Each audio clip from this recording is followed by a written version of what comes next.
Why I reject stereotypical gender roles as a Christian. One, I don't actually believe that the Bible is sexist. And all of those things in the Bible that talking about like women can't talk in service and can't be pastors and can't be all of these things are a specific situation in time that was being addressed in the Bible.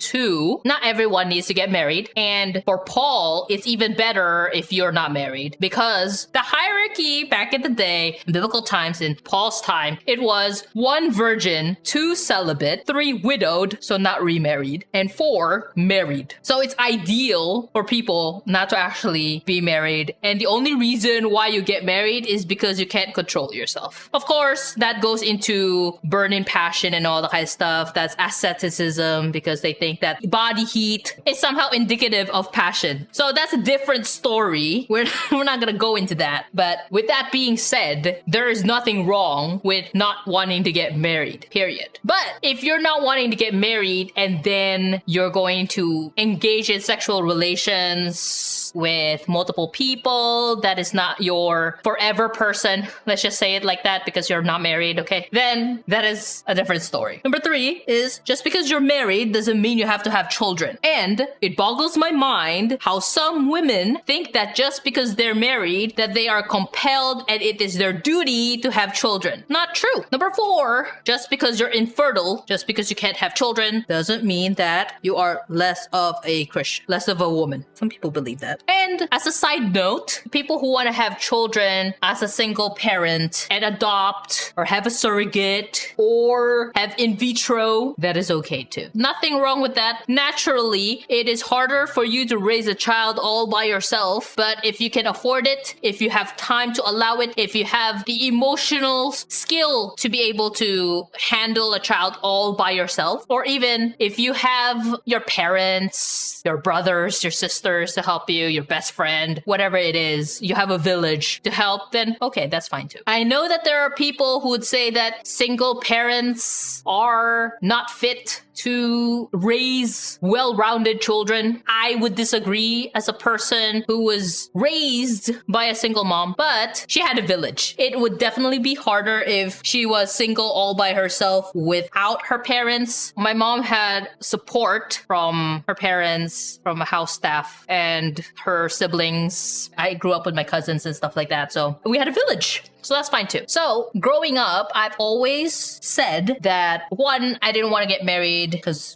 I didn't believe in marriage. 2 was I was not going to be a typical housewife because I wasn't interested in cooking and cleaning and I don't know, all these house chores that nobody ever did because the house staff did them.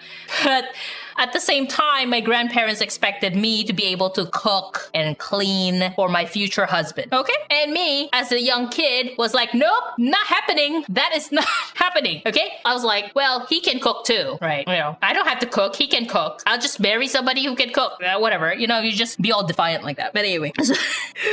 Oh, man. Right. So you are not less than, and you are not less of a Christian if you don't fulfill a stereotypical gender role. Just because you're a woman doesn't mean that you have to be the only one who is doing the house chores. Everybody who lives in the house has to do the house chores and all of these things. So now, the topic of children. I know that people believe that children are a miracle of life and they're a blessing. They are wonderful and all these things. All true, by the way, but not all parents are deserving of children. Shocker. All right. If you're going to be a parent, please study how to become an effective parent that is not using your children for your own gain. They're not there to make you happier. They are not there to fulfill a hole in your heart. They're not there to hold your hand because daddy's cheating on you. All right?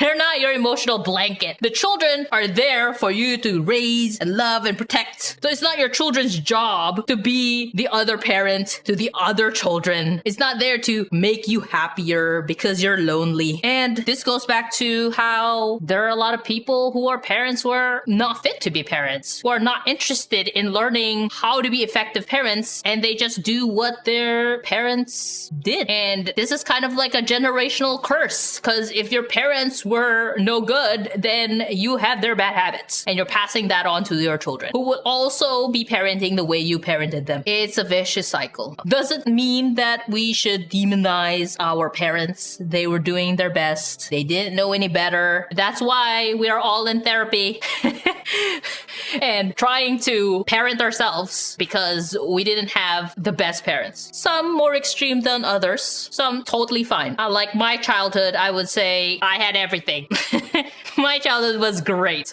So spoiled. I have the whole world, not a problem in the world. But at the same time, I had my own problems, not stemming from other people, but within myself. So who's to blame for that? Parents, myself, the world, who knows? But I'm just saying that if you don't want to be a parent, you don't have to be a parent. And you don't have to succumb to your parents wanting you to be a parent because they want to have grandchildren. Because if they want to have grandchildren, hopefully you have other siblings who want to be parents. And if not, then they can volunteer somewhere in an orphanage to take care of other people. Oh, you know what? They can also be foster parents if they really want to have grandchildren. All right, be foster parents. There are a lot of orphans out there that are in need of a loving home. It doesn't have to be you. Why do I say this? Because to my chagrin, my aunt told me when she had a child that she didn't know she had a choice in the matter. She thought that once she was married, she had to have children, even though she was a career woman and didn't want to have children because she didn't have the maternal instinct. I just feel bad for the kid. The kid deserves parents who would dote on them and love them and take care of them like they're the most precious thing ever. Of course, the child will have everything they ever need because these people are people of means. So they will be supported physically and all these things, but in terms of emotional connection, I don't know. If your mom is kind of like emotionally unavailable, that would have impacts. Regardless of how well taken care of you are physically, presence matters. It is important for people to actually want to be parents before they become parents, because then they would actually do their best to learn how to parent effectively because they fear that they're gonna screw up their child. Nobody's perfect. I'm sure the child is gonna be screwed up one way or another, but at least you did your best. Nobody can blame you otherwise. In the same token, men, just like women, are allowed to be interested in whatever they're interested in, and they don't need to adhere too closely to strict gender roles. There are men who are really good at stereotypically female roles, and they should not be ashamed of that. That is okay. Embrace your strengths. And in a heteronormative world, there are women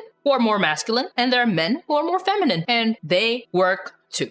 Of course, in a gay world, then it's just more of working together. I would say that it should be that way in a heteronormative world as well. You just do what you enjoy and the other person does what they enjoy. And as long as everything in the household is covered, you're good.